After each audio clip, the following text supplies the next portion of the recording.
என் தங்கப்பிள்ளையே, இன்று ஏகாதசி திதியினுடைய நாள். புரட்டாசி மாதம் பிறந்திருக்கின்ற நாள். புதன்கிழமையோடு கூடி வந்திருக்கின்ற பேரதிர்ஷ்ட நாள். இந்த நாளில் இன்று நீ பெருமாளை வணங்கும் பொழுது உனக்கு 3 பலன்கள் கிடைக்கும் என்பது உண்மை. இது போன்ற ஒரு நாள் அவ்வளவு எளிதில் கிடைத்திடாது. உனக்கு கிடைத்திருக்கின்ற இந்த நாளை நிச்சயமாக நீ சரியாக பயன்படுத்தி கொள்ள வேண்டிய நேரம் உனக்கு வந்துவிட்டது. உன்னோடு எப்பொழுதும் நான் வருகிற இந்த காலங்களை நீ உன் வசமாக்கிட வேண்டிய நேரம். இனி என்ன நடந்தாலும் ஏது நடந்தாலும் அந்த இடத்தில் நின்று உன்னுடைய மகிழ்ச்சியை நீ நிச்சயமாக பெற்றுக்கொள்வாய் என்பதனை நீ மறந்து விடாதே. எத்தனையோ நேரங்கள் நமக்கு என்னவெல்லாம் கொடுக்கிறது என்று யோசித்து கலங்குவதை விட இந்த வாழ்க்கையில் உனக்கு என்னவெல்லாம் கிடைக்கிறது என்பதனை சற்று நீ புரிந்து கொள்ள வேண்டும். எதிர்பாராத நேரங்களில் சில நன்மைகள் நமக்கு கிடைப்பது போலத்தான் உன் தாயானவள் என்னுடைய வார்த்தைகளும். நான் சொல்லக்கூடிய இந்த ஒரு பெயரை மட்டும் இன்று நீ ஒருமுறை சொல்லிப்பார். பெருமாளின் நாமத்தை தானே அம்மா சொல்லப் போகிறாள் என்று நீ நினைக்கலாம். ஆனால் அதற்குள் இருக்கின்ற சில சூட்சமங்களை தெரிந்து கொண்டால் நிச்சயமாக நீ சொல்லக்கூடிய வார்த்தைகளிலிருந்து உனக்கு கிடைக்கக்கூடிய வெற்றி என்னவென்று உன்னால் புரிந்து கொள்ள முடியும். விரதங்களிலேயே மிகவும் உயரிய விரதமாக திகழ்வதுதான் ஏகாதசி விரதம். ஒவ்வொரு மாதத்திலும் வளர்பிறை மற்றும் தேய்பிறை ஏகாதசி என்று 2 முறை நிச்சயமாக வருகிறது. இப்படி வருகின்ற இந்த ஏகாதசி திதியை நாம் நம்பிக்கையோடு தெய்வங்களின் முன்னால் நின்று அவர்களை வணங்கும் பொழுது நிச்சயமாக இந்த வாழ்க்கை நமக்கான மாற்றங்களை கொடுக்காமல் போகாது. நாம் எதை விரும்புகிறோமோ அது நமக்கு கிடைக்காமல் போகாது என்பதுதான் உண்மை. என் குழந்தையே, இந்த வழிபாடு செய்வதன் மூலமாக எதிர்பார்க்காத பலவித நன்மைகள் உனக்கு நிச்சயமாக உண்டாகும். அந்த வகையில் பெருமாளுக்கு உகந்த திதியான ஏகாதசி திதி அன்று பெருமாளுக்குரிய மாதமான புரட்டாசி மாதம் பெருமாளுக்குரிய கிழமையான புதன்கிழமை அன்று பிறக்கிறது. இது மிகப்பெரிய அற்புதமான நாளாக உனக்கு இருக்கின்றது. இந்த நாளில் நீ செய்யக்கூடிய எளிமையான வழிபாட்டு முறை எல்லாமுமே உன் வாழ்க்கையில் பெரிய பெரிய பலன்களை உனக்கு கொடுக்கும். செல்வ செழிப்பிற்கு அதிபதியாகவும் நீ வாழ்கின்ற வாழ்க்கையில் உனக்கு தேவையான அனைத்து விஷயங்களையும் தரக்கூடிய தெய்வமாகவும் திகழக்கூடியவர் பெருமாள் என்று உனக்கு நன்றாக தெரிந்த விஷயம்.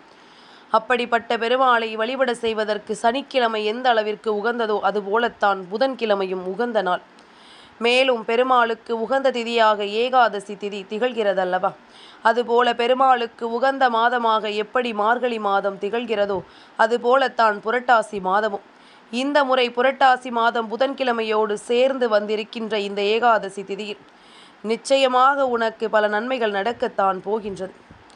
என் குழந்தையே, இந்த நாளில் ஏற்கனவே பிரம்ம முகூர்த்தத்தில் எழுந்து சுத்தமாக குளித்து எல்லோரும் பூஜைகளை செய்ய தொடங்கி இருப்பார்கள்.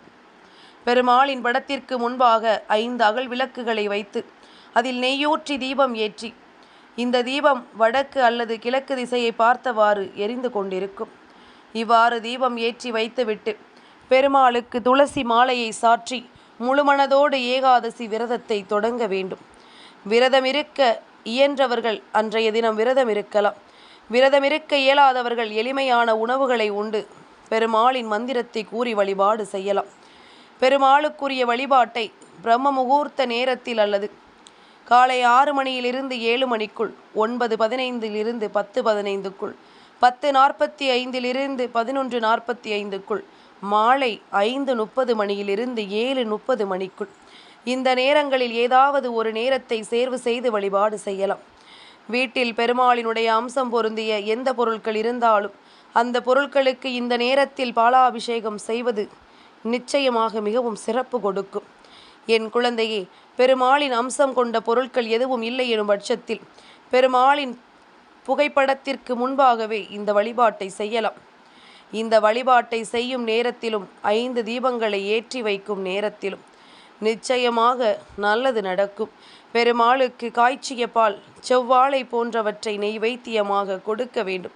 துளசி இலைகளையும் வாசனை மிகுந்த மலர்களையும் வைக்க வேண்டும். சொல்லக்கூடிய விஷயம் நிச்சயமாக உன் வாழ்க்கையில் அதிர்ஷ்டம்தான். நான் அந்த நேரத்தில் சொல்லக்கூடிய இந்த மந்திரத்தை நீ ஒரு முறையாவது சொல்லிவிடு. அப்படி இல்லை என்றால் 111 முறை வரையிலும் அதனை நீ சொல்லலாம். ஓம் நமோ வெங்கடேஷாய நமக, ஓம் நமோ வெங்கடேஷாய நமக, ஓம் நமோ வெங்கடேஷாய நமக என்று என் பிள்ளை நீ சொல்லிப்பார். நிச்சயமாக உனக்கு சரியான பலன்கள் கிடைப்பதை நீ புரிந்து கொள்வாய். இதை சொல்லி அர்ச்சனை செய்ய வேண்டும். அர்ச்சனை செய்து முடித்த பிறகு கற்பூர தீபதூப ஆராதனை காட்டி வழிபாட்டை நிறைவு செய்து கொள்ளலாம். இந்த முறையில் நாம் வழிபாடு செய்யும் பொழுது பெருமாள் மட்டுமல்லாமல் பெருமாளின் துணைவியான மகாலட்சுமி தாயானவள், நம் தாயானவள் வீடு தேடி வந்து நமக்கு அருளாசி புரியும்படி அவரிடத்தில் நீ வேண்டுதலை வைக்கலாம். சகல செல்வங்களையும் வாரி வழங்கக்கூடிய பெருமாளை நம் வீடு தேடி வரவழைப்பதற்கு செய்யக்கூடிய மிகவும் எளிமையான ஒரு வழிபாட்டை நிச்சயமாக செய்து முழு பலனையும் நீ அடைய வேண்டும். இந்த வராகி சொன்னது போல ஓம் நமோ வெங்கடேஷாய நமக என்று என் பிள்ளை இன்று இரவுக்குள் ஒரு முறையாவது சொல்லிவிடு. பகல் நேரம் முடிந்து உனக்கு இரவு நேரத்தில் இந்த விஷயம் தெரிய வருவதனால் என் குழந்தை, நிச்சயமாக நீ இன்று செய்ய வேண்டிய விஷயம், இரவு நேரத்தில் உள்ள வழிபாடை நீ சரியாக செய்துவிட்டால் போதும். ஒவ்வொரு நாளும் உனக்கு நன்மைகள் நடக்கட்டும். பொதுவாகவே ஏகாதசி திதி நேரத்தில் துளசி இலைகளை யாரும் பறிக்க மாட்டார்கள். முன்கூட்டியே அதனை பறித்து வைத்திருக்க வேண்டும். அப்படி இன்று நீ ஏகாதசி திதியில் துளசி இலைகளை உன் இல்லத்திற்குள் கொண்டு வந்து சேர்க்கவில்லை என்றால் தெய்வம் ஏதாவது ஒரு ரூபத்தில் உனக்கு காண்பித்து கொடுக்கும். அதை நீ தொட்டால் போதும் என்று சொல்வார்கள். அப்படி கிடைத்த பாக்கியத்தை விட்டுவிடக் கூடாது. அப்படி ஒரு பாக்கியம் உனக்கு கிடைக்கிறது என்றால் நீ அதனை உடனே தொட்டு நல்ல பலன்களை பெற்றிட வேண்டும் என்பதனை நீ மறந்து விடாதே. என்னவென்றும் ஏதுவென்றும் உனக்காக நான் வருகின்ற இந்த நேரங்கள் எத்தனையும் என் பிள்ளை, அத்தனையிலும் நீ சரியாக உன்னுடைய வாழ்க்கையை மீட்டெடுத்து விட வேண்டும் என்பதனை நீ மறந்து விடாதே. உனக்காக எந்த நொடியிலும் நான் வருவேன். உனக்காக எந்த நேரத்திலும் இந்த வாழ்க்கையில் நான் நம்பிக்கையை கொடுப்பேன். உன்னோடு நான் இருக்கும் பொழுது எல்லா நிலையிலும் உனக்கு நல்ல மாற்றங்கள் பிறக்கும் என்பதனை நீ மறந்துவிடக்கூடாது. வராகி சொன்ன சொல் கேட்டு என் பிள்ளை இந்த வாழ்க்கையில் அத்தனை வெற்றிகளையுமே நீ சரியாக பெற்றிட வேண்டும் என்பதனை மறந்து விடாதே. உனக்குள் என்றும் நான் இருப்பேன். இது போன்ற நல்ல விஷயங்களை எப்பொழுதும் உன் முன்னால் எடுத்துச் சொல்ல நான் இருப்பேன் என்பதனை நீ மறந்து விடாதே. எதற்காக வெல்லாமோ இந்த வாழ்க்கையை எண்ணி கலங்குகிறோம். எதற்கெல்லாமோ இந்த வாழ்க்கையில் நடக்கக்கூடிய விஷயங்களை எல்லாம் நினைத்து பயப்படுகிறோம். ஆனால் நமக்கு தெய்வத்தின் அன்பு கிடைப்பது போல யாருக்கும் கிடைக்கவில்லை என்பதனை எப்பொழுது நீ புரிந்து கொள்கிறாயோ அப்பொழுது இந்த வாழ்க்கை உனக்கு தருகின்ற அதிர்ஷ்டங்கள் ஒவ்வொன்றும் நிச்சயமாக உன் கண்களுக்கு என்னவென்று தெரிய வந்துவிடும் என்பதனை நீ மறந்து விடாதே. இனி எதுவென்றாலும் உன்னோடு நான் இருக்கும் நேரம் அத்தனை விஷயங்களும் உனக்கு நிச்சயமாக நல்லபடியாக கிடைக்கும் என்பதனை நீ மறந்து விடாதே. அத்தனை விஷயங்களும் உனக்கு சரியானதொரு புரிதலை கொடுக்கும் என்பதனை நீ மறந்து விடாதே. என் குழந்தையே, எப்பொழுதும் நமக்குள் இருக்கின்ற கவலைகளை எல்லாம் நம் எதிரில் இருப்பவர்களின் மீது திணிக்கக்கூடாது. ஆனால் ஏன் என்று அதனை புரிந்து கொண்டுதான் அதை செய்ய வேண்டும். எப்படி நாம் 1000 பிரச்சனைகளில் இருக்கிறோமோ அதுபோல நம் எதிரில் இருக்கின்றவர்களுக்கும் பிரச்சனைகள் இருக்கும் என்பதனை புரிந்து கொள்ள வேண்டும்.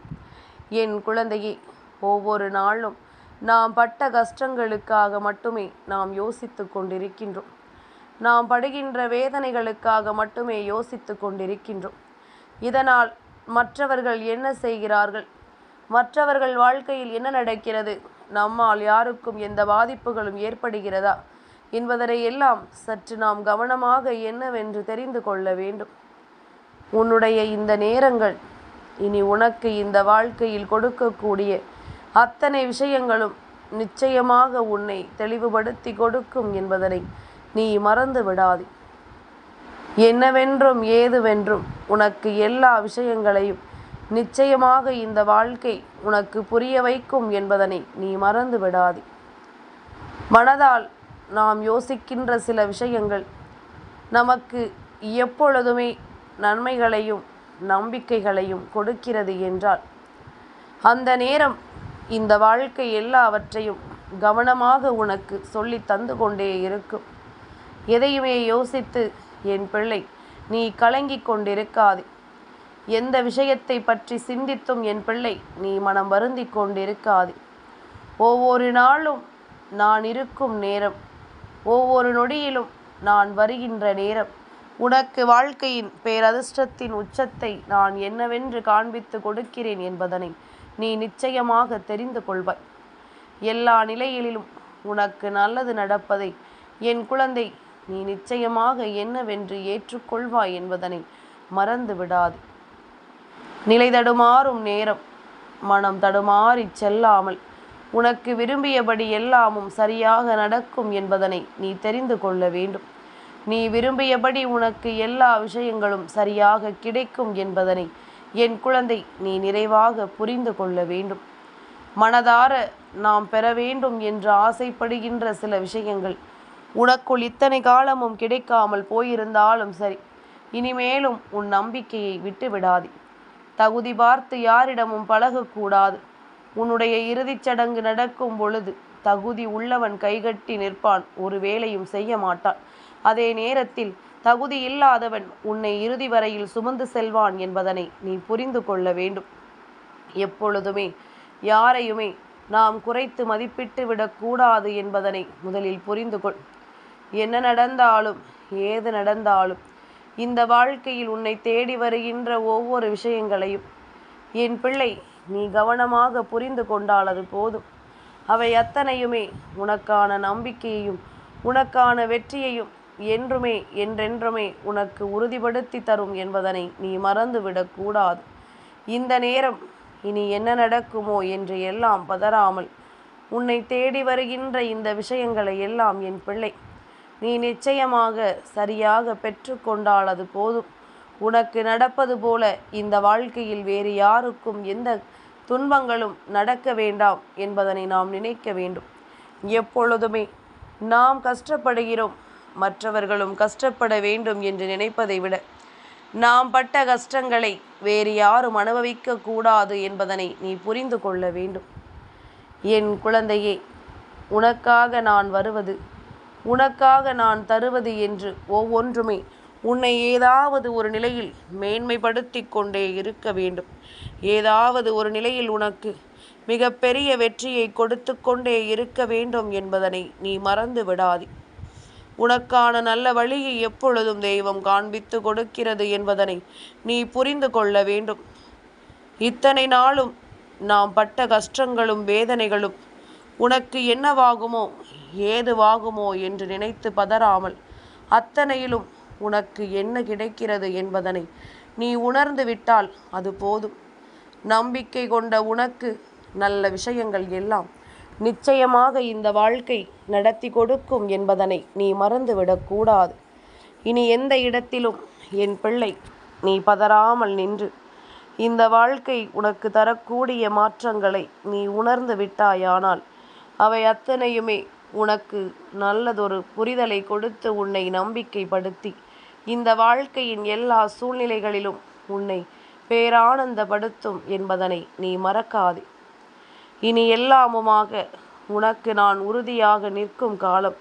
உனக்கு வேண்டியபடி அத்தனை விஷயங்களும் சரியாகவே நடக்கிறது என்பதனை நீ உணர்ந்து விட்டால் அது போதுமல்லவா?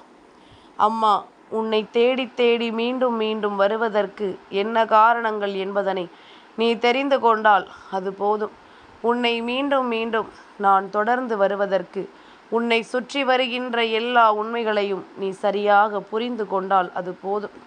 நடந்து முடிந்ததை எல்லாமும் நீ கவனமாக ஏற்றுக்கொண்டு உனக்கு நடக்கக்கூடிய நல்ல விஷயங்களை நீ சரியாக புரிந்து கொண்டால் அது போதும். எந்த இடத்திலும் உன்னை கைதூக்கிவிட நான் வருவேன். எப்பேற்பட்ட நிலையிலும் கைகொடுத்து உனக்கு உதவ நான் வருவேன்.